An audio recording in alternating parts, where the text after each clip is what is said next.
There's a waiting line. You'll get your turn. If you'd like to fill out a complaint form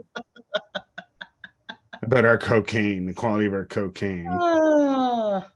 The following program contains explicit material. If you are under 18 years old, please fuck off. Welcome to Spinning Yarns. I'm your host, Joe Amaro, and I, for one, could have been dead many times over a long time ago. But for some reason, I'm still here. I've had a crazy life and met a ton of amazing people along the way who've inspired me. I'm going to invite some of these folks here to share some of their incredible and unbelievable stories with us. Who knows, we may even learn something along the way. There's way too much bullshit in this life. We need more real talk from real people. So sit back, chill out, and listen up, because we're spinning yarns.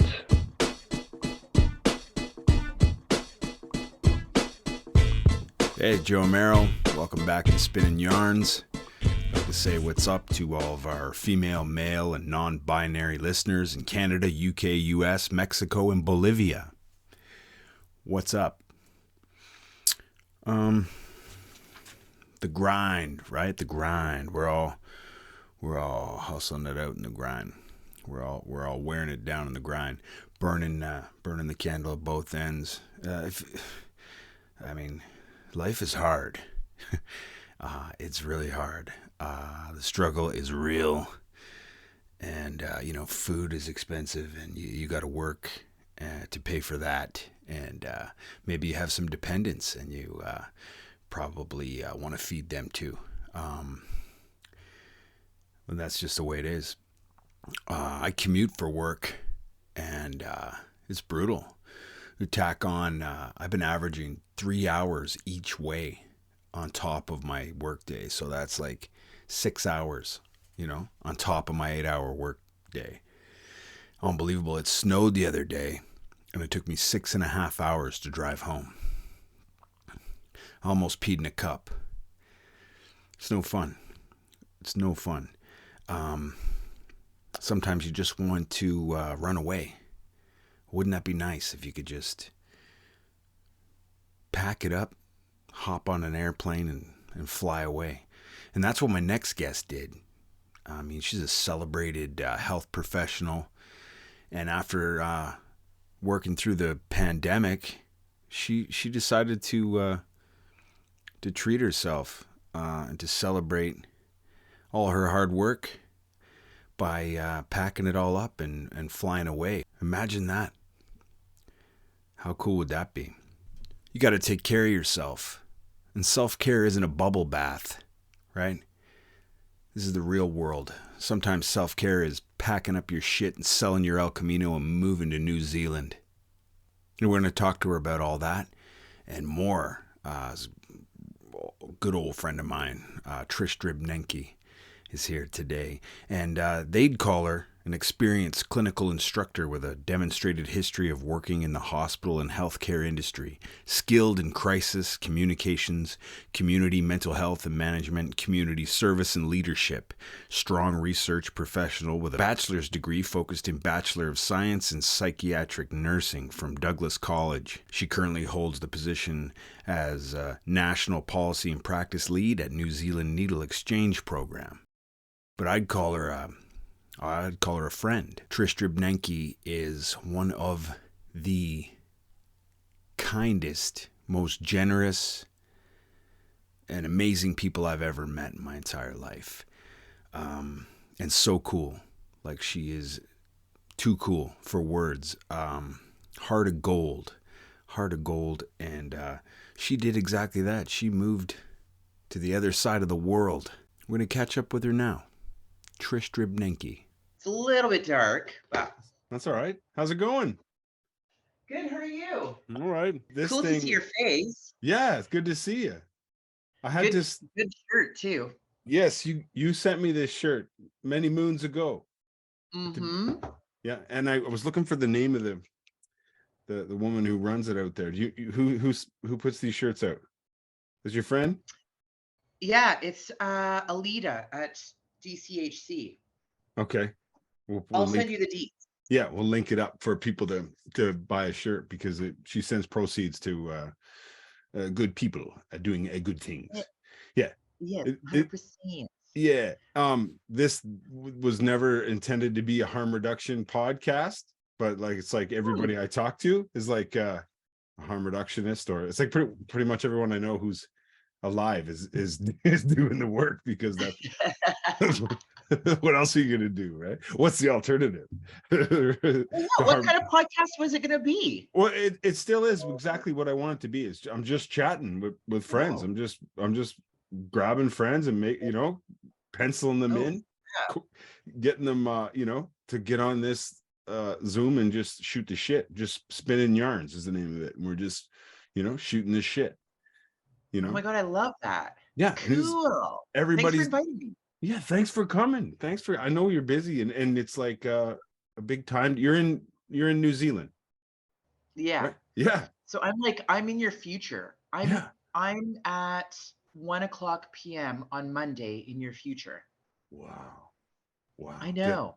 You want to know how yesterday evening went? Well, you're gonna have a blast. Oh, good. We're gonna watch 2 Kevin Costner movies.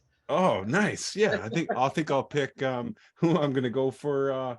Oh geez, only two Kevin Costner movies. They're so hard to Field of Dreams. No, Dances with Wolves, right? Oh yeah, that's a good one. Dances with Wolves and geez, I don't know. Not Field of Dreams. I don't know what else he did. Did you watch Yellowstone though? I haven't. Pretty good. Last night we just watched the old greats, like The Bodyguard. The Bodyguard. And Robin Hood. And Robin Hood with no British accent, right? He's just Kevin Costner. Oh yeah, he's terrible. Terrible. Hi, I'm Robin Hood, right? I'm Robin of Locksley, right? I was like, okay. Bud, it's cool. We'll be your merry men. It's all right. That's all right, Robin. I'll be in my trailer. Bad. Yeah. I thought he was a shit. Yeah, exactly. I was never a big fan. And then my brother-in-law, he's like, oh, you got to watch Yellowstone. And I was like, no, I don't. Right. Fucking cowboys. And, I'm not interested. And then I watched it and like the one episode in, and I was like, I almost cried. I was like, what? Like what? Oh, really? It's that good? Yeah, it's really good. It is well written. There's some good like tender family stuff, and they got a crazy family, so I can relate to that, And they just they got some good tender stuff in there, and then and they're not pulling any punches with like the native stuff in there. And one of his sons is married to a native girl, and he lives off of the big multi-million-dollar ranch in the reserve, and it's pretty cool. But I'm sure we don't, they don't need any points from all my massive audience. We don't need to plug Yellowstone here, but it is really good. And then there's like some prequels, like Sam Elliott does one. He plays his great grandpa or something, so he's in there doing like a fucking his thing. You do a good job of his accent. His voice tone. I like him, but I'm really just doing an impression of Jim Carrey doing Sam Elliott, right? Dodge and Ram retailer, right? Well, we just finished Vikings last night. Did you ever watch Vikings? No. Oh fuck, man, I didn't. Is it good? Yes, and it was the same thing. My friend's like, you got to watch Vikings, and I was like, I'm not fucking. I don't like cowboys. I don't like dragons and shit, and like I never watched Game of Thrones. I don't care, right? I like Peaky Blinders because it's just like murder and like real life. I like that, but dragons and Lord of the Rings and all that's not my shit. But I watched Vikings Valhalla, which is like the sequel to the Viking series, and I loved it, but it's only 2 seasons, so I binged it out. And then we started Vikings, and it's like 6 seasons, and it was like amazing, amazing. I could relate. Like I am Ivar the Boneless, like the harm reductionist fight, and all the people in the main building of the Christian hierarchy spitting on the druid, right? But I'm like, I fucking, by Odin's name, I shall prevail. you know, I got right into it, but now it's over. So I got to find a new show. I don't know what. Damn it. I wish you guys could watch Shortland Street from there, but I think it's only exclusive to New Zealand. But it is my favorite show. Everyone rolls their eyes when I start going on about Shortland Street, but it's the soap opera here. But lol, Joe, because it is kind of like, it reminds me of Degrassi Junior High. Right. But it's a bunch of Kiwis in a hospital having sex with each other and whatever. But it's like very Degrassi Junior High. They always like have a particular theme. I'm always like, what's the theme? I don't have a New Zealand accent, or I could have did a piss take on the show. I don't want to get it Australian. I don't have it down, so I won't do it. Do New Zealanders, like, I heard that they do not like to be mistaken as Australian. Is like the same as like Canadian American? Yeah, it would be the same. Yeah. Although, you know what? I get asked if I'm an American quite often. And then people will be like, oh, I'm so sorry. And I'm like, Canada is America now. Oh, that's where I left. So sad. But they're not being like, yeah, well, we're all the Queen's bitches, you know, like we're all the king, the fuck, you know, like they probably don't want to be Australia. Like, I think what I read, like Australia's like basically like formally said, you can come if you like, you know, come on, if you like to be part of Australia, you're welcome. And they're kind of like, yeah, cool. No, right? Yeah, like it's pretty much, I think that's a accurate. Yeah. Because I know that is when I get a passport, when I do eventually get my New Zealand passport or Aotearoa passport, apparently I can just go over to Australia and work, and I don't have to have a visa. Right. Cool. Kind of cool. Yeah. So they're just open doors, but New Zealand's just like, and it is very much like Canada, Australia, or Canada, US. Right. Like very like different. We're tiny, we're cute, we're sweet to everyone. Mm-hmm. And then I read, I've been reading about New Zealand ever since we had the conversation where you're like, hey, that, you know, when you moved there, you've been there like a year now, right? Or over a year? Yeah. A year and a half almost. And you're like telling me, you know, they need social workers over here. You could probably get over here, you know, get some subsidy for your move even, and get over. And I just like the thought of that, because you're like in summer now. That says it all. Like, I threw my back out yesterday shoveling snow, right? So there's a comparison. So it's like just thinking about like, oh, like just to give the kids that opportunity to go live somewhere like New Zealand, to me is like another planet, because I've never been, and it's just like so far away, you know. And but I've been thinking about it ever since you mentioned that. I'm like, I just have this like thought in the back of my mind. So I read everything I can about it. And I read about, you said kiwis, right? Like a dry kiwi, that's a local, right? That you're from New Zealand, you're a kiwi. Yeah. But then you got the kiwi fruit, which is delicious. And the kiwi bird. My question is, do the kiwis eat the kiwis, the bird? Oh, good question. Apparently, I have not heard that. Okay. They're kind of like a weird looking bird. They're bigger than I thought. Like, I thought they were tiny, but they're big and furry. Yeah, just a fat little. Yeah, and their egg is the largest egg per bird ratio or something like that. Yeah, guys. Like, it's the largest egg in a bird. That's wild. Do they eat the eggs? Kiwi eggs? Ooh, I've never heard of it. But weirdly, I don't know, because I don't know a lot about the kiwi bird. I went to the zoo to see them, but you have to see them at night because they're like nocturnal. Okay. And they fright easily, apparently. So okay. So you just like, oh, cute. You sneak up and look at a fat little bird in the dark. Like, well, great zoo. And they don't have any snakes there, I read. There's no snakes in there.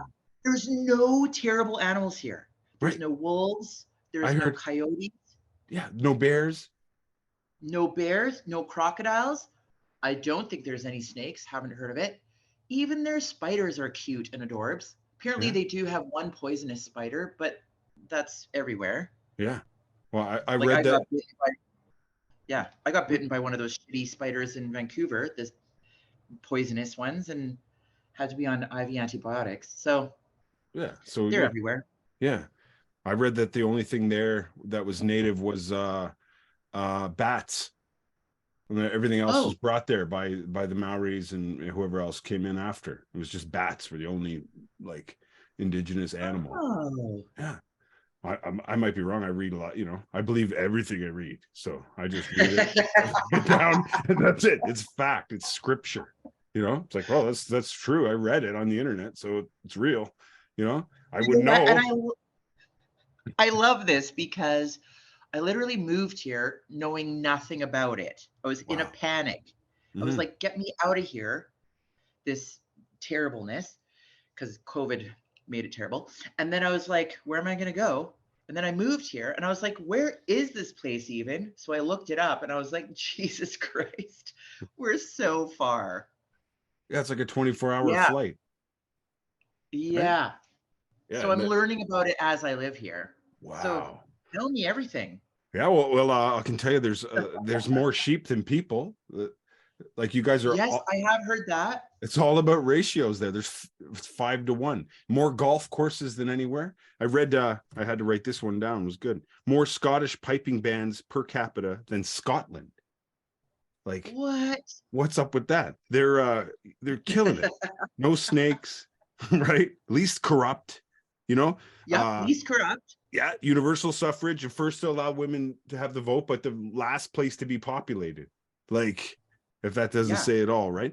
Then you had the first place to decriminalize sex work. Yeah. First place to have a government sanctioned needle exchange. Nice. First place to legalize drug checking. What else?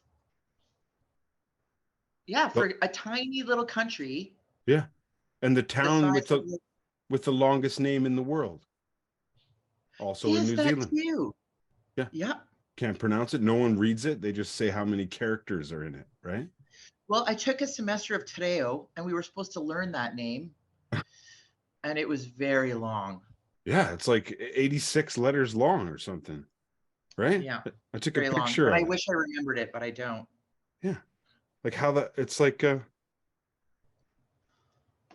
Taumatawa, Watanga, Hyanga, Kawa, Automata, Pika, fucking, you know, that's just the beginning. Here's a tip. Yeah. So in the Te Reo language, in Maori language, the WH is one letter and it's pronounced F. So it's a F sound. So if you ever see WHAKA, that would be Faka. Faka. Yeah. Or like no. Motherfucker. Yeah, I'll remember that. I'm gonna write that down. Put that in my put that right here in my New Zealand journal. Faka. New Zealand rules. Yeah, I love it so much. I can't even handle it. Yeah, you're loving it. And it looked like you went there. I don't like you were in Vancouver. You're a psychiatric nurse, right? By trade, right? And you're a big harm reductionist. You're out in Vancouver and the east side doing your thing, right? Yeah. They give you like the best nurse of the universe award, right? But you tricked them and you celebrated by accepting the best universal nurse in the galaxy by leaving the country, fleeing the country, right? and securing permanent status on a tiny island in the Pacific Ocean, right? I know. It's jokes on you. And you just showed up there, you didn't know anything. But it looked like to me, I'm just following, as always, just seeing your wonderful rock and roll jet set life. You sometimes you're in New York City, just like you're just down in Lower East Side, cooling it with some of the punks, and you know, and sometimes you're just over in Haiti, right? Just like chilling with some orphans and shit, just helping out, you know, seeing what's up. You're back to Vancouver doing a DJ set, right? Or you're in New Zealand, where it seems like you managed to immediately infiltrate the entire gay community. Now you're there. you befriended all of their gays, right? That's wild too. They don't know. It's pretty great. Yeah. It's an amazing rainbow community here. Yeah. I love it. Yeah, it looks awesome. You're always partying. It's just like you and like 10 happy dudes just like having a, mimosa. It's like, oh, man, and I'm just like holding my back, going up the stairs like, oh man, golfing and having a kiwi egg. Here I am. Yeah, but you're doing it up, and you went there with no, you just totally like literally threw caution to the wind. You're like, you like, did you even like go on a trial first, or you just were like, yeah, I live here now? Yeah, I just came here and I was like, I live here now. And I was like, honestly, the way that I left, the position I was in when I left, mind-wise, I was like, there's no going back for me. So I'm not going to look back, because then you don't go forward. I am going forward. So I was like, I'm going to sign up for Te Reo Maori classes. I'm going to learn Maori. I'm going to learn everything about the country, except reading about it, apparently. You need to know anything. Nothing about kiwis. Man, I will tell you what's up.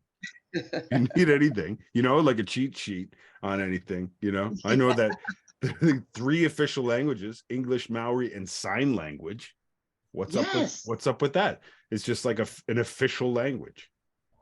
I know, isn't it cool? So when I took Te Reo class, we learned the signs for each of the Reo words, like for the days of the week, the numbers. Yeah.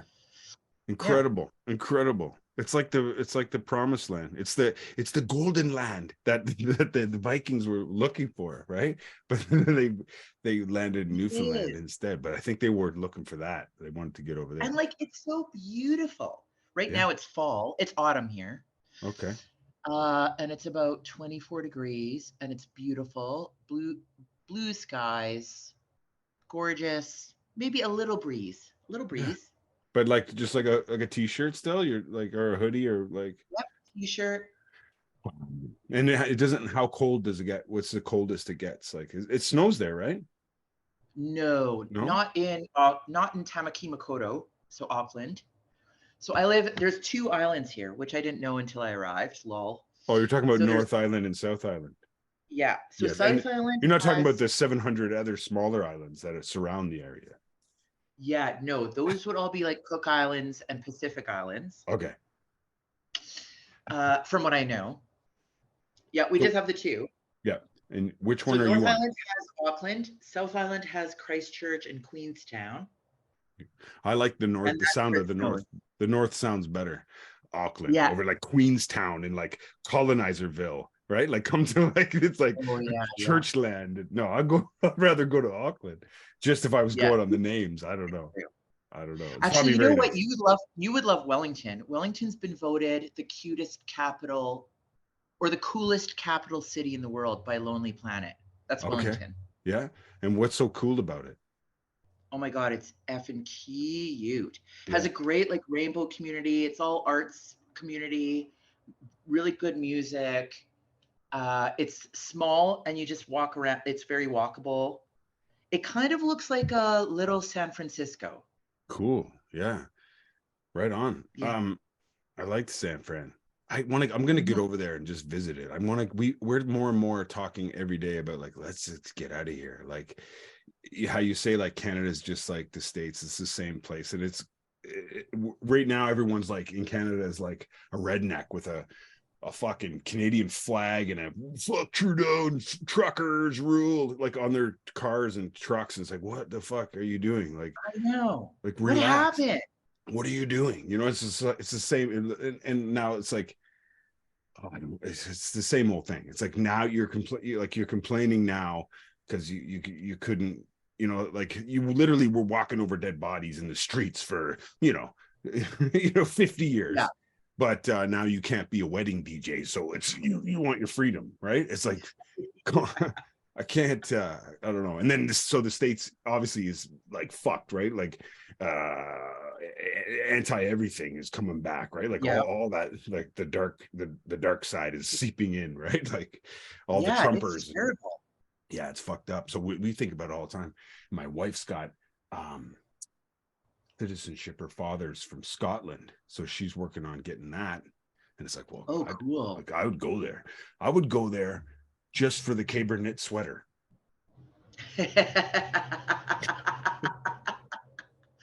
Well, it's funny because when I was going to leave, I had put up a few applications, and then suddenly all these recruiters from all over the place were like, we need nurses.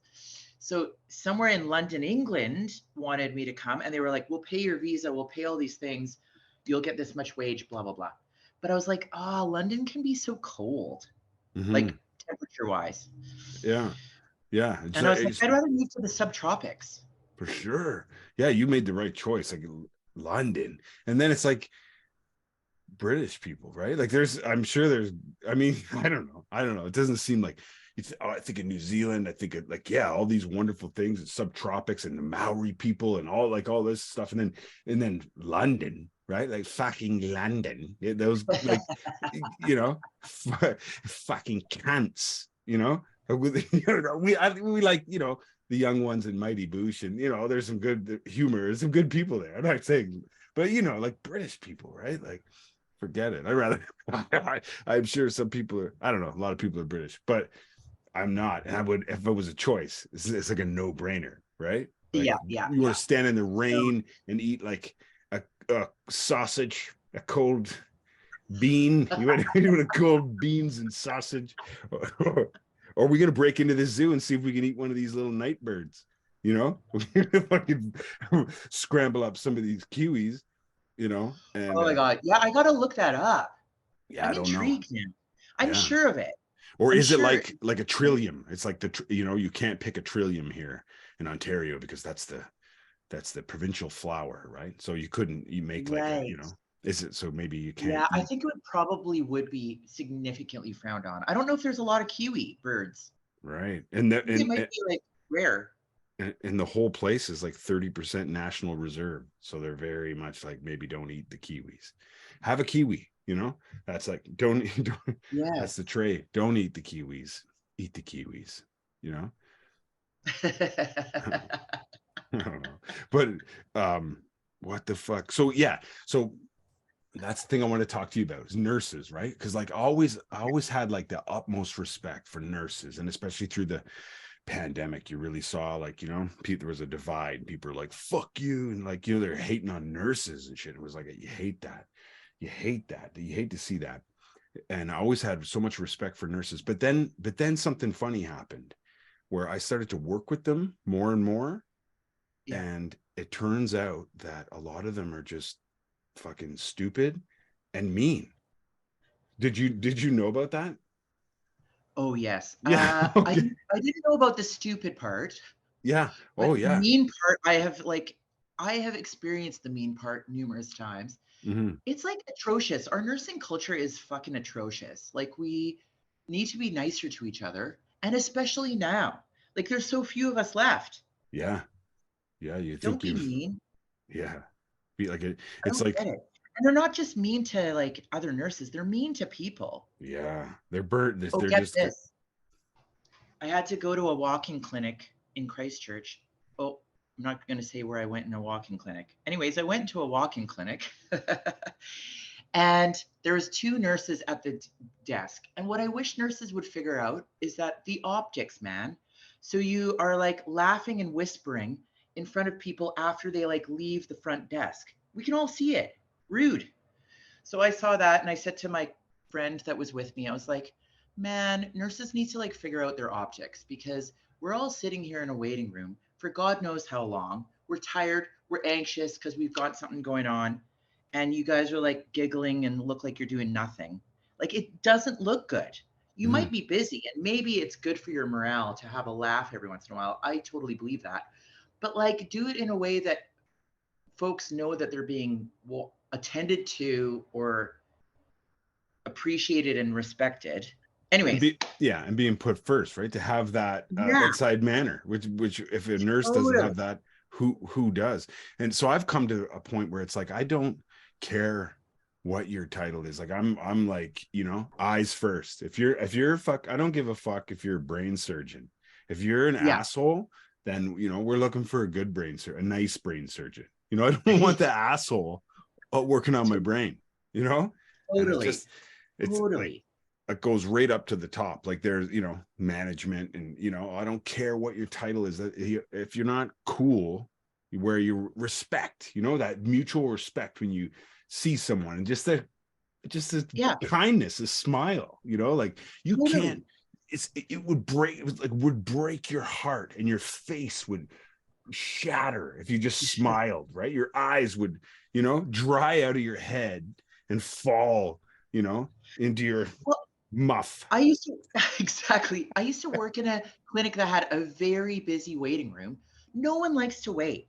So I would offer, like, my colleagues and I would offer like some food, some snacks, some drinks, like apple juice, water, whatever. And like the waiting complaining didn't happen because we were constantly like engaging with the folks in the waiting room. Yeah. It takes 2 seconds to like walk up to the whole crowd of the waiting room and be like, hey, does anyone want a glass of water? Even if I said, no, thank you, I'd be like, wow, you've noticed me. Yeah. Now I can wait another hour. Yeah. You've alleviated all the tension in my world because you've acknowledged the fact that I have to wait here and it sucks. Just 100%. By acknowledging it, and saying, hey, this, I don't know, it sucks to wait, but here you want to, So it's funny, I went into that clinic like 3 days ago or whatever, and I walk up to the nurses a second time because I was like, I'm sorry, but I'm quite anxious. I have some pretty significant symptoms. I thought I was having another stroke, to be fair. So I was like, I'm having some pretty significant symptoms, and I'm just wondering when I'm going to get seen because I'm feeling like this is an urgent situation.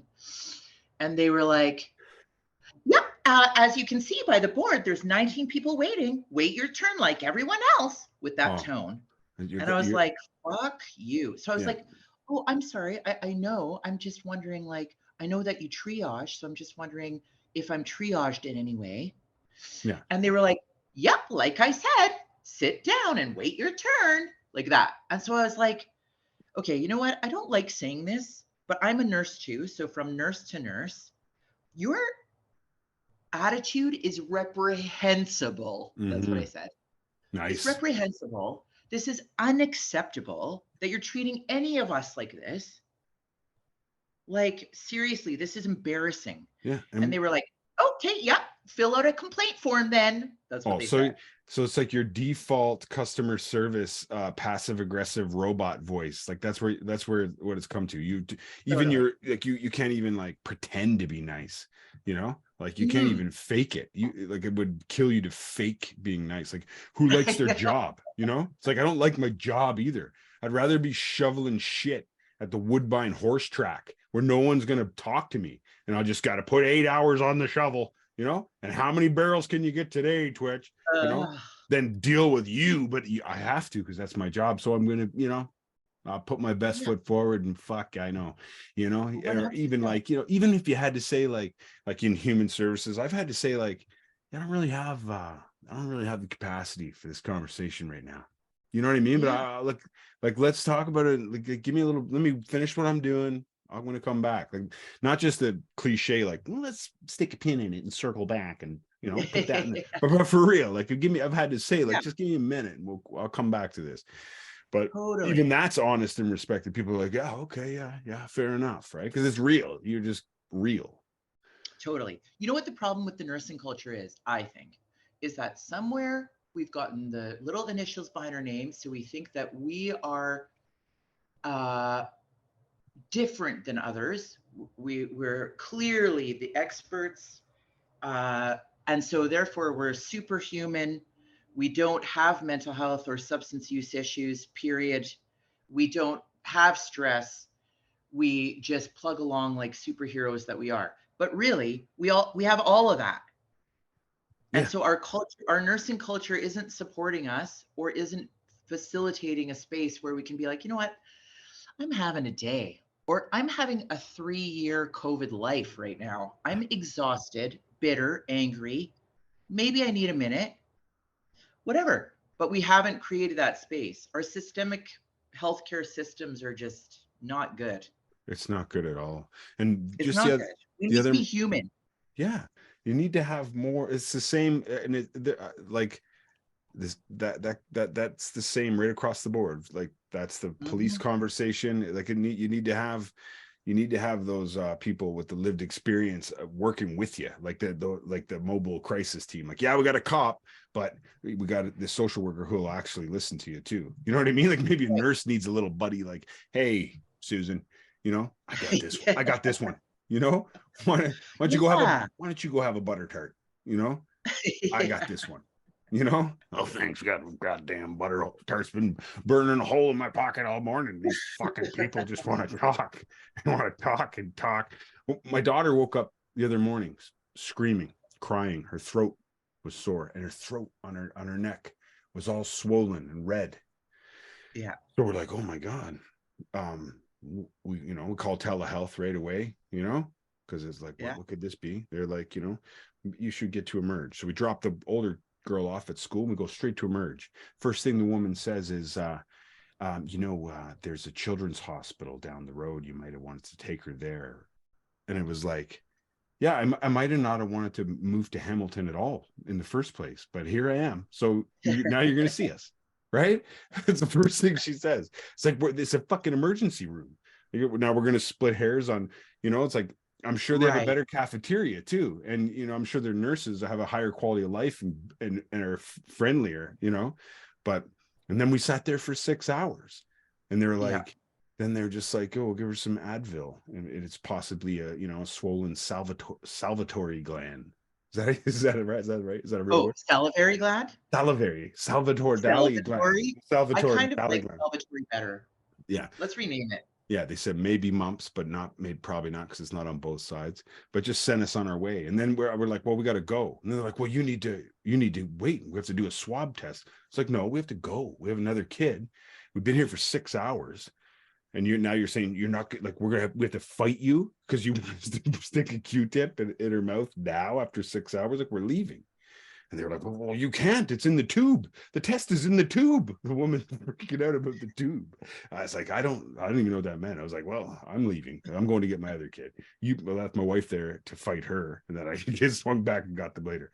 And they won. So I don't know what the tube means, but there's a whole, they got a whole world where it's just like, you're going to do what we say. And it's like, no, you're going to do what I say. Like, you work for us, right? Like, we're the ones that need help in emergency.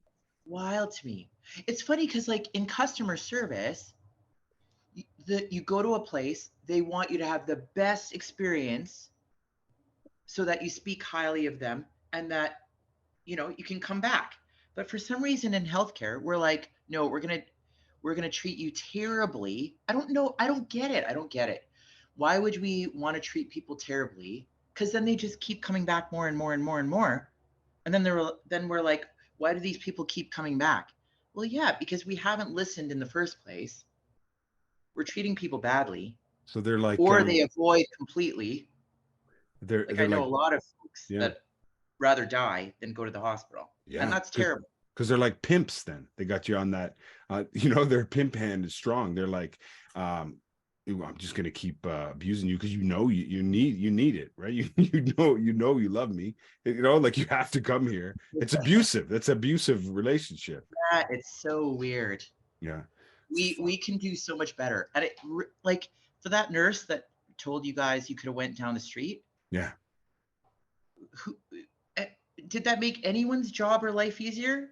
No. That sentence was a waste of words. I know, because then my little daughter talks to her a little bit. She's just, couple little cute little, sentences. Yeah. And then the next thing you know, she's like, oh, hey, you know what? I got this little friend here. She's got this little teddy bear, right? And he might like to keep you company while you're here, and the cranky old nurse's heart grew 3 sizes that day, because she actually talked to a person who was just like, innocent. It's just like, there's a little girl with something, needs to see a doctor. We are in an emergency room. She must have been like, I'm a monster. That day she's got her Tim Hortons in her break room, just like chain smoking down the hill, right off the fucking sidewalk. I'm a monster. I don't know. I don't know what I've become, Sharon. I wanted to help people when I started going to school for this. You know, what have I become? Yeah, I don't know. I Is it know. is it Truly, I think it's a systemic thing, to be mhm, fair. Like yeah. if the employers were like a little more keen on offering us education, support, retention strategies, like they kind of are not, like some of the employee or employers are so hilarious. Mhm. Like I've told employers before, wow, you know what? We have a nursing shortage and you're doing nothing to keep me. That's hilarious. I know.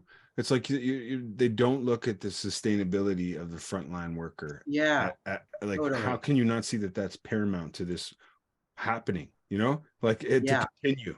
Like, can I get I want to put some Cokes and some chocolates in the staff room for the holidays for the shift workers working overtime. Is that cool? No, no, sorry, no. Yeah. Oh, well, I want to have like a staff meeting / appreciation party for the staff. Could I get like a bag of bagels up the road here and some vegan spreads? No, no. It's like, oh, but they can sit here and literally watch people like overdose and die and bring them back to life 24 hours a day, you know, Right. And for you like, expect it to be like cheerful and welcoming all the time. It's not yeah, going to happen. That's yeah. why you get the crusty old nurse. You won't even give them a bagel. No, I know it's not her fault, but it's like, I know. I know. And it's the same, like this, the notoriously cranky shelter worker is like, you know, they've Yeah. had it. So they're like, to the guy who's just like, well, could I get a juice? And they're like, you know, you're not having any fucking juice. Like, fuck, I told you, fuck off. You know, the guy's like, whoa, like, you know, like, yeah, okay, maybe I'll come back in 5 minutes. No, you fuck off. You don't, you know, you're gonna come back, you know, like, guys, like, it's like a juice box, right? The grown man already has to ask Oh for a my. juice box. It's like, and you didn't buy the juice. Like, let's just give everybody juice. Like, and you know, whatever they need, bagels and Ferrero Rochers and Cokes on Christmas. Like, it's not that big of a deal. Like, we can figure it out, you know. You're having a good time there, right? You're always smiling. You're doing well. You're doing good. Yeah, I'm loving it here. Yeah. It's pretty great. Uh, like it's funny how, I mean, I was going to get kind of dark in the last segment and talk about like how our colonial systems and the patriarchy and capitalism is a fucking slog. Then you come here and it's not as significant here because, for instance, like shops are only open till 4:30 Monday to Friday because they want to celebrate family to be home with their families. Brilliant. So, and there's like really reduced hours on Saturdays and Sundays if the place is open on a Sunday. So it's funny because when I first started here, I was like, fucking hell, I work till 4:30. So that means I can't shop all week. And then I was like, wait a second, actually not having access to shopping is quite nice. So yeah, it's interesting. And so I think that like people are just generally happier here and it's a little bit more community minded and family minded because of these things in place. So we're not working until we're underappreciated, undervalued, ruined. Yeah. The pulse is just a little slower. They're just Yeah. taking it more in stride and putting the So family yeah, first. That's I mean, totally. So man. I got here and like the pounds were melting away and I was like, what? Why am I losing weight? At first I thought maybe I had a significant health issue, but no, it was the lack of stress. Right. Yeah. I'm in the best shape I've been and I don't even work out. Amazing. Just yeah. Just running around laughing and You're smiling. just like happy with life. Yeah. It's Yeah. ideal. Amazing. So no plans to come back anytime soon. No. No. No, and now I have like a really cool job. I don't know if I told you, doing like national work in harm reduction policy and practice. So I get Wonderful. to fly all around the country teaching harm reduction to folks or meeting really cool folks and learning about harm reduction here. So it's Amazing. cool. Yeah. So Yeah. you're like, wow. So you're like a boss. You're always a boss, but like you're like now you're like a boss over there. You could probably like hire me, right? I could probably work for you. Oh yeah, actually, I know exactly where you could work. Hmm? It'd be amazing. Yeah. I want to do it so bad. Oh I yeah, we could, got to keep in touch. yeah, I gotta lose a few pounds. I could stand to just like, I won't break in the zoo. I won't fuck with the birds and none of it, you know. Like, respectful. Totally. I You could, probably should put that caveat in if you want to get a residence visa. I'll put it in my cover letter for sure. Like, you know, Yeah, skills. no, it's pretty great. Hmm. That's awesome. Yeah. And you still get away from there now for vacation. Now you got some time away. I saw you took off and where you were down in New York and you're living the dream. Yeah, it's a bit of a jaunt to go anywhere. Yeah. I have to say that. Yeah. I think the closest place is like 4 hours on a flight. That's a lot. Is that Australia? I think it might be one of the islands, Okay. like Rarotonga or Samoa. Wow. So it's just pretty isolated, eh? Yeah, it's pretty isolated. But which is great. Yeah. Because then we don't have like a lot of the bullshit of the world. Yeah. Look what you're isolated from. Like, it's like, yeah, you know, it's like a zombie movie out here. And you guys are like, you made it, right? I don't know. Like, people are going to totally. That's what it feels like. It's like, And then you hear the news and like America is like, you know, we don't want no drag queens reading fairy tales to our kids. It's like, that's really happening. Like, what? I know. What the hell is going on? You know? How is that even happening? What I don't understand is somewhere we've like lost our voice and we don't feel like we can speak up. Like, just in general. Well, the nurses need to speak up to their employers. Clients, FIOTA, need to speak up to the nurses. Mm-hmm. People need to like speak up. We just need to like start talking about what's pissing us off. Yeah, and talk together, talk it out. Like, that would be the answer, is to just talk it out. But I don't know. Like, everything fucking. I remember when Trump, when he won, we stayed up and watched, and I never give a shit. It's like, whatever. The fucking states is fucked, and it's all puppet government. Like, I don't care. They're all, you know, Satanists and, you know, like a fucking Illuminati fucking weirdo Camp David, you know, worshiping an owl in the redwood forest at the fuck, you know, like, whatever. But when I wanted to see Hillary take it over Trump, because when he got in and it was real, it was like, this is really happening. This is, you know, it's not a reality show. This is like, and then he won. And I was up that night. It went really late in our time. So it was like fucking like 1 or 2 in the morning or some shit.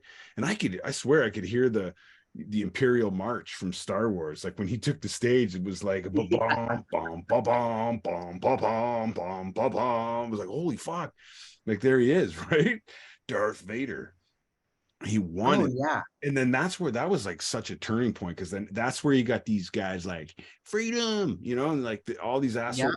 It's okay for them to, you know, all these Proud Boys and all this shit, that all those movements, like they really had a lot of ground in the Trump years, right? And they stormed in the Capitol and all that shit. And then it seeped into Canada, where they took over Ottawa with the trucks, you know, and I know, honking their horns, and it's like, what the fuck? And then at the same time, everybody was so burned out, because COVID really changed the world too, right? Everybody's changed permanently from that. Like, there's like a, you know, a unanimous, like, I don't give a fuck, you know, like, people are like over it. Like, I don't care, you know, like, so that's going to take a long time to grow back. But these assholes have just been like taken over while everyone was tired. You know what I mean? It's like, we need to start punching people in the face again. That's all that it is, you know. Retroactively, it's just like, that's what, maybe I'm a Neanderthal, maybe that's an old way of thinking, but I think it would fix a lot of what's going on now. The same as like millennials are, you know, this entitlement, like these fucking kids, because our generation, we got beat up. You shut your mouth off to like the older crowd, like they beat you up, and it sucks because nobody likes to get beat up. you know, it's embarrassing, Yeah. and everything burns because you're all hot and embarrassed and bleeding and like, oh, it's not a comfortable situation, right? There was girls there looking at me, and you know, it was just like you cried a little bit and maybe you farted when he punched you in the stomach or whatever. It's like not a sexy time, right? But we didn't, so we felt so bad about it that the generation behind us, we gave them a pass. We're like, we're not going to do that. That's not the way to do it. We're not going to beat you down. We're not going to, you know, we let them go. So now you're talking to a whole generation of people that have never been punched in the face. And you can tell within 2 minutes of talking to someone if they've been punched in the face. It makes all the difference in the world. On the respect street, on the, you know, you're going to give the benefit of the doubt because it's like there's always that chance you might get punched in the face, right? And if you both know that, that's a good place to start, because it's like, well, I don't want to punch you. I don't want to punch you in the face, and you don't. Either one of you know, at any moment. So I'm going to be a little respectful, and I'm going to listen. You know, I'm going to. It's hilarious. That's where active listening came from, is getting punched in the face. But now we didn't do it, so these guys are just like, you know, mouth breathers. Like they don't like, oh, whatever. You know, we'll just buy a house with 10 of my friends. You know, I don't care. It's like, you don't fucking care. We have to go like into like whatever it is out there in Auckland, and I know in Toronto we have to go to Trinity Bellwoods Park in the summer. They're all out there, they're king cans, and they're walking on tight ropes, and they're all, you know, between the trees, and they're doing, you know, their thing, right? Someone's got a hibachi, and we just got to go in there and, you know, just punch everybody in the face, even just one time. There'll be, and the element of surprise is too big. I think just like a group of like 10, 20 people, you know, guys and girls, you can even get varied ages, get some old people with you, young people, big people, little people, and just walk through, punch them all in the face one time. I think just that would be like the real great restart, you know? Like, oh. Because that day, it's going to change everyone in that park's life. So they're, from then on, every time they go to open their mouth, they'll know what it feels like to get punched in the face. You know? Lol. Yeah, maybe not. Just spitballing, you know? Just spitball. What can we do at home? You know, the change starts at home. Like, what can we do? What can we do, kids? That's what I do every Saturday morning with the family. I think, how can we fix recycling? Yeah, that's good. Recycling's good. That's right. Yeah. What do you got? Yeah. Don't run the water too long. That's good. That's good. Yeah. That's what I was thinking.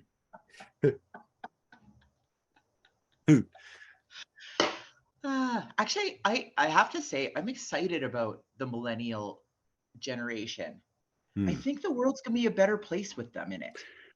Well, I mean, they got We're certainly more sensitive. Yeah, definitely more sensitive. They've got some, they've got like a lot of great ideas on like all of the inclusiveness and all this, all that language and stuff. That wasn't even like, we kind of like inherently lived by that code, you know, especially like the punks and stuff. It was like, it was totally there, like all this stuff. They brought forth a lot of good conversations. Like they got it on point with a lot of that stuff. And I think you're right. I think it will be a better place, but I think it could stand to be not only better, but maybe a little tougher, you know? So I think maybe we'll just go with slaps. How about, you know, it's a little, you know, hilarious. We can thank them at the same time. God. So thank you. I just want you to know we thank you for all the work you've done so far. We appreciate it. We were all more sensitive and thoughtful because of the conversations you've spearheaded. But just on behalf of the generation before, I just got to give you this one little, you know, okay, we're good. That's all. Just remember, you know. Totally. I don't know. There has to be a middle ground.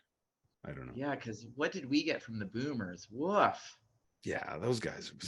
It's like. Did you know that our generation was the most neglected kids? The latchkey kids, yeah. Yeah, we were the most neglected. Yeah, raised by Look TV. how we turned out. Yeah, freaking cable guy. You know, it's just like, yeah, we're just raised by TVs, your babies. But it's kind of like going a full circle because there's the iPads now, and it's the same thing as like. Oh yeah, right. Yeah. And it's dangerous. Yeah, I'm glad I'm glad I didn't grow up with technology. Me too. And I'm glad. Yeah. Well, we talked about this with Star was on one of my previous episodes, and we were talking about how glad we are that there wasn't cell phones when we were, doing our thing, because when we were getting our teenage run-a-muckness. Oof. Forget we'd be famous. We'd be like, we'd like in prison. I'd be in prison, We'd be on, never mind a meme, I'd be on a. Oh yeah, a meme. Yeah, but and then we watched it all happen, and now my kids they're into it. But and I see like we like try to limit it. We're like, okay, because they love it, right? They want to play Toca Boca and all these stupid games, and they want to show you like, look at this, and it's like, I don't care, I'm not playing it with you, like it's like you wanted to play it. Doesn't mean I have to play it too. But then when you take it away, then they get mad, right? It's like they're like it's addictive, right? You can see them, get all upset and like, well, I want you to tidy up your room, and they're like, just let me have one more round, man. Like I can stop anytime I want, Dad. Just let me go. I'm on level 3, man. It's like, whoa, honey. I know. Like, it's the only time I ever had arguments with my son was over games on the iPad. Yeah, all that shit. Yeah, because it's addictive. It's just the next thing. Even like, oh yeah, I don't know. We used to get full arguments, like heated. Yeah, I think we got a handle on it because they're young. So it's like, well, remind them like, if this is how you're gonna act when I take it away, I just won't give it to you next time. And then but I think it's just like they're like, he's got us. We have to. We have to like, we have to at least pretend. So at least their customer service is coming out on top, right? So they're like, okay, Dad. Yeah, like that makes sense, right? Yeah, that makes total sense. You're right. You're a good dad. We love you. We're not gonna ever hurt you or, do anything to you while you sleep. You're a good man. Yeah, but then you take it away and they're like, I'm bored, Dad. I'm bored, Dad. I'm bored, Dad. I'm bored, Dad. And then you just give it back. I don't know. They want to play the game in real life or talk about it. I'm like trying to tell them today. Took them out for brunch at like the craziest restaurant, Electric Diner. It's like our friend's restaurant in town here. And it's all neon, it's an 80s restaurant. And it's just like everything is like so stimulating. And it's like, the greatest place to be. And it's like a real Shamrock Shake made out of like Lucky Charms cereal with marshmallows, and it's like the best place you could be. And they're like talking to each other over the table, like, oh, you remember that time when we're in Rainbow Friends when Red was chasing me and then I like hid and then he didn't see me? My guys, like, so like this isn't an anecdote. Like, you leave that stuff on the iPad. It's not like a thing that you talk about now. It's over. Like, let it go. How's your milkshake? Oh, it's good. I got red and green and blue, just like Rainbow Friends. It's like, whoa, I know that little monkey on your back. I see it. It's addiction. We're playing Scrabble tonight. God, cute. How old are your kids now? 9 and 5. Oh my God, so old. Yeah, I know. 9 and 5. Holy shit, where has time gone? My son just is turning 28. That means I've known you for about 28 years. Or more. Yeah. Yeah. Yeah. Wild. Whoa. Oh, yeah. Yeah. We have been like all over the place in those 28 years. Everywhere. We've been but not really all over the place. Pretty consistent, I think. Like, you know what I mean? Like, I know people in those 28 years who've been all over the place, and it's like, I don't talk to them. You know what I mean? Yeah. Because they're all over the place.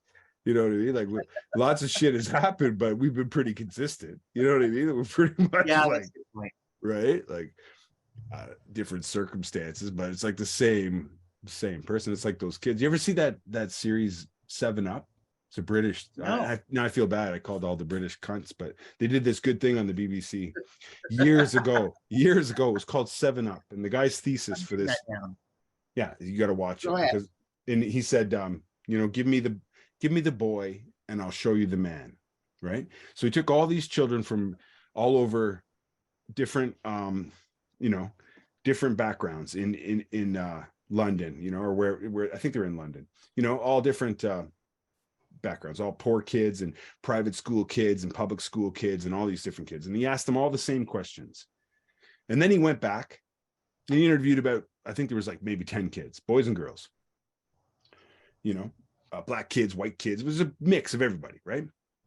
And then he went back 7 years later. So that's the thing, right? 7 up. So 7 years is up. He got them all back, asked them the same questions. No. And this guy did this for like, it went up to like, you know, then it was like 14 up, you know, 21, 28. Like he went on to like 49. And I think there's a new, like in their 50s, like, and he went, some of them died. And then, but all of them came and they, through their lives, they changed their whole opinion. You know, they're like, well, what do you think about this? And they'd be like, they totally changed whatever they were doing, like when they were like in their 20s, like, oh, well, that's, you know, poor people need to get a job, right? Right. You know, and but the time they got into like their 40s, they landed right back with the same answers they started with when they were 7 years old, you know? No way, cool. Yeah, very cool to watch. Yeah. And one of them went right from like pompous, like one of the private school kids. He was like, well, you know, I'm from have this life as I'm entitled to these things because my family has, you know, earned them. And, you know, they're, you know, so I'm allowed to be a cunt, you know, like, and then he kind of like came in his 20s and he was like doing like, I don't know, like missionary work or something with his church. And he was like, help, well, you have to give back and all this stuff. And back right to the end when he was older, he was like, no, I'm going to stay with the money. You know, after it turns out I'm a cunt after all, you know, like, it's a really, really great series. You got to check it out. 7 Up. I am going to check it out. It is funny though. Like when I think about being in my 20s, I don't want to ever revisit that era, but fuck, I was like, convinced and incensed about everything. I don't know how many petitions I started in my 20s. Numerous. Right. Then you hit your 30s and you're like, what does it all mean? And then you hit your 40s and you're like, I have zero fucks about anything. And so I'm just living in the now. Yeah. And it is a blast. I love being in my 40s. Me too. Yeah. I'm in a really comfortable place where it's like I know it's still, there's still the struggle of the day-to-day stuff, but really like behind the scenes, it's a lot easier because you're like, whatever, man. You know, like, you know, like this is not a hill I'm going to die on, where I died on every hill when I was in my 20s. That's exhausting. Yeah. Oh, it is. Except now I'm like, oh, so what's happening today in this old body? What paint's coming off the walls in this old body today? Oh, the eyeballs. Okay, eyeballs are worse today. Oh, tomorrow it'll be knees. Yeah, that is kind of freaky. That's starting with me. I had some trouble. I got these specs now, and I've had like ocular migraines and all this stuff going on, and where I went blind while I was driving down the road to work. And I was like, scary, like, you know, oh, like shit. Yeah. And then I saw it and I'm thinking this is a brain tumor. You know, this is neurological. This isn't normal, you know? And then it turned me into like such a hypochondriac, and they send me to the eye doctor, and he's like, he checks my blood pressure and everything. And I was like, that's pretty thorough for an eye guy, right? He's dedicated. He gave me all the tests, and he's like, well, I can't tell you that you don't have a brain tumor. And I'm like, what? He's like, because I'm an eye doctor. So what I can tell you is there's some very, you know, explainable reasons why your vision is having the difficulties it is, you know, due to your eyes, you know. But then so it's like he gave me glasses, and I still left thinking like, well, I got a brain tumor. You know, this is a brain tumor. No, it's nuts. You know, trying to go to sleep. you know, you ever have that thing when you're laying down to go to sleep and you're just dozing off, and then you get that like we're falling or something. You know that thing? Yeah. But like now, like last night it was happening. But I was like, I was trying to fall asleep, and it'd be like, oh my God, I'm dying. You know, now I'm dying. That's my brain. Like that is hemorrhaging, you know, like I'm gonna die. And I was freaked out. I had to go to the basement and watch Star Trek. You know, I was like, I'm scared to sleep. I needed some Captain Kirk. There's no doubt. I know we're like the opposite of invincible now. Oh yeah, it's freaky. I know, and it's like, yeah, because you have the, that's why they say the youth is wasted on the young, right? Because you have the knowledge now, but it's like he's like, I know I need to kick your ass to make you a better person, but I just don't have it in me. You know, I hurt my back shoveling snow, and the old guy next door was laughing at me, and that hurt my feelings. And you know, then I dropped my glasses, and I couldn't find them because I'm blind without them. And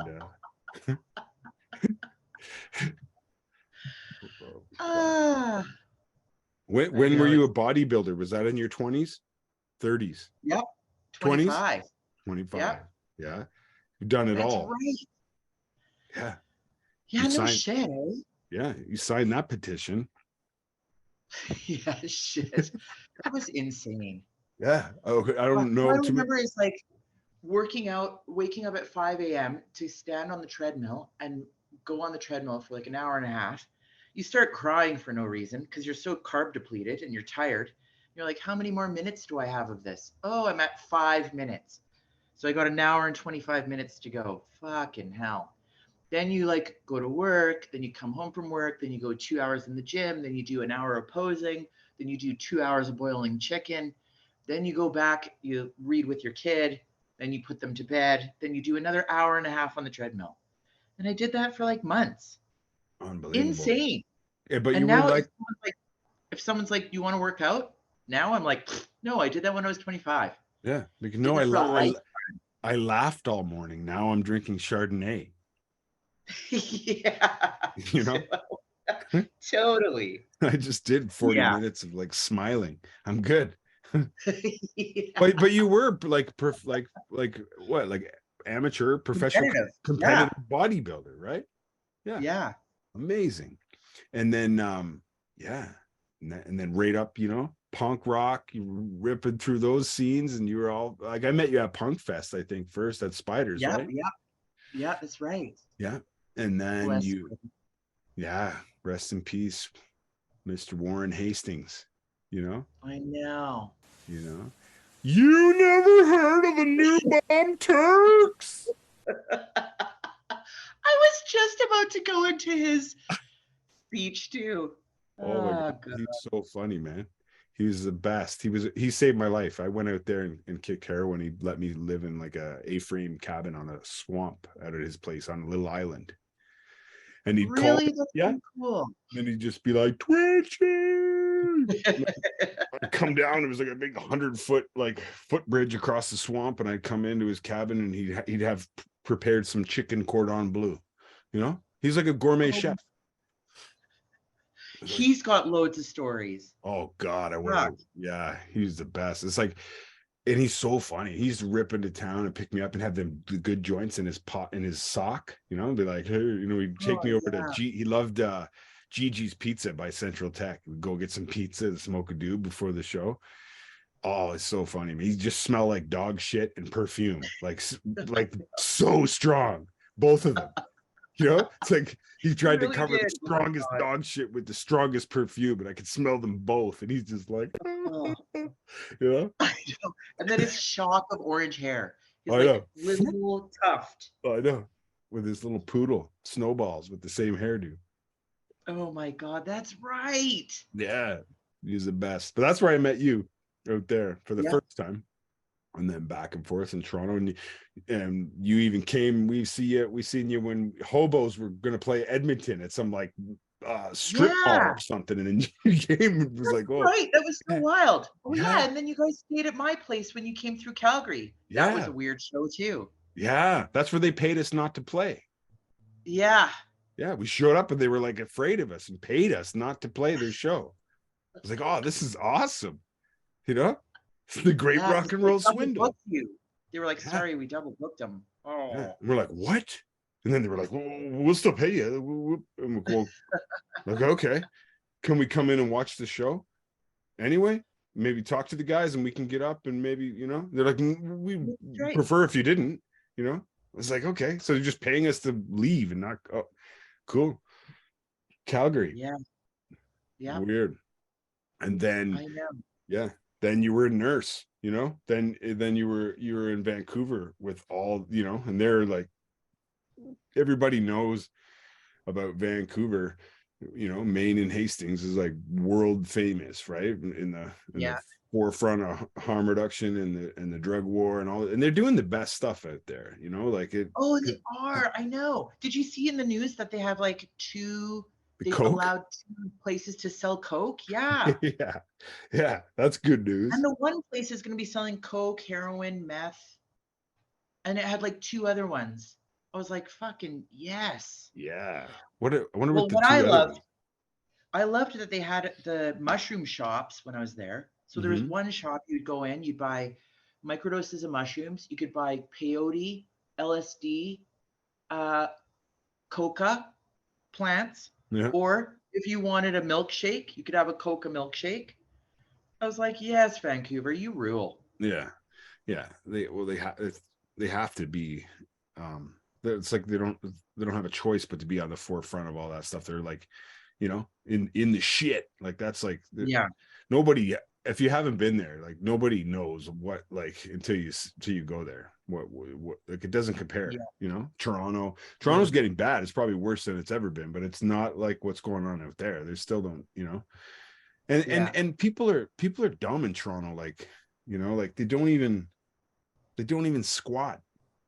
You know, it's like you're gonna get arrested for sleeping on the front lawn of abandoned house. Like, why didn't you just peel a board and live inside? Like, you could have running water and like they don't, you know what I mean? They don't. They don't. Interesting. Yeah, they don't get it like that. It's like just squat the lot, man. It's like they're more like I don't know. Interesting. One thing I love about the downtown east side community is they're really resourceful. Mm-hmm. Like historically, because they like started with drug user groups way back when. They started with like grassroots stuff. Yeah, they're amazing. Yeah, the best.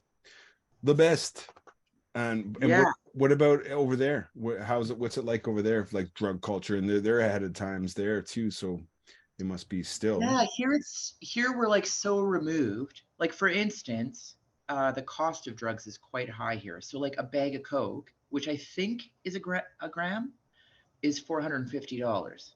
Oh, fuck. I could be mistaken entirely, but I might have been off.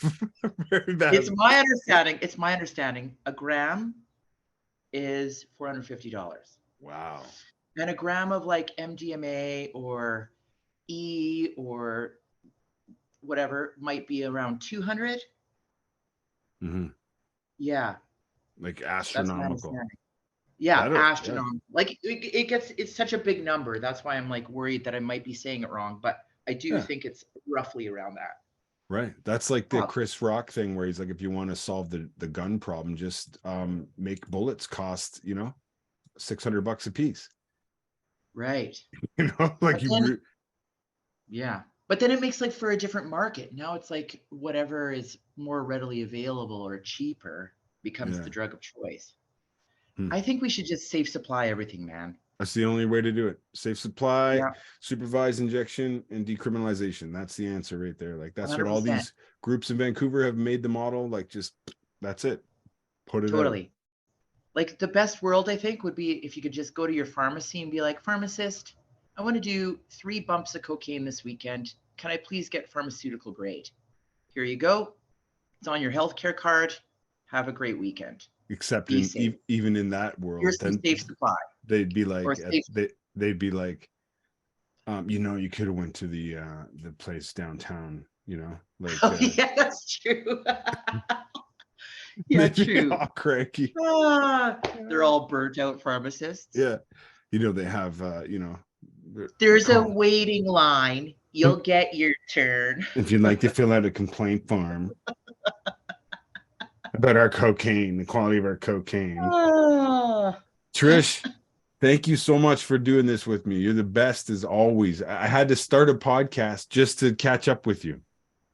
You believe that? Oh my God, but let's do this for real though, actually. Yeah, anytime. Do like a check-in every once in a while, yeah. Anytime, I'm always there. Anytime. Because You're still working in harm reduction, right? Oh yeah. Yeah. Yeah. Oh, yeah. Yeah. Yeah, we need to support each other. Let's do it. Let's chat. And I want to chat about possibly, coming there and working at the zoo. Yeah. 100%. I'll do some more reading. Yeah. Please do.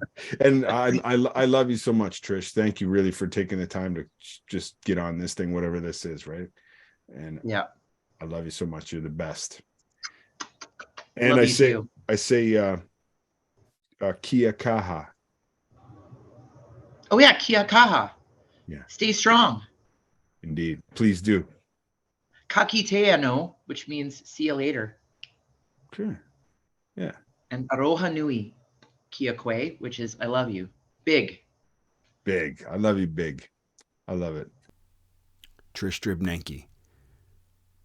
Salt of the earth. One of the best. One of the best. And she said, don't look back or you don't go forward. Ain't that the truth? And if you do, you're going to bump into something. Eye on the prize. All those things are cliches for a reason. The grass is always greener on the other side of the fence. Everywhere you go, there you are. So you have to remember what's really, truly important is your health and your family. And that's your friends and chosen family. Don't look back or you don't go forward. Take care of yourself. Happy travels wherever you're headed. We'll see you down the road. Spinning Yarns is brought to you by Hi-Fi Umbilical Productions. We're 100% DIY with zero tolerance for intolerance. Spinning Yarns is recorded on stolen land in front of a live studio audience. You can connect with us on Facebook, Instagram, Twitter, YouTube, Gmail, and Linktree at Yarn Spinnin'. Please like, follow, and share to show your support. We're building this together. Spinnin' Yarns is available on Spotify, Apple Podcasts, and everywhere else you kids go for podcasts these days.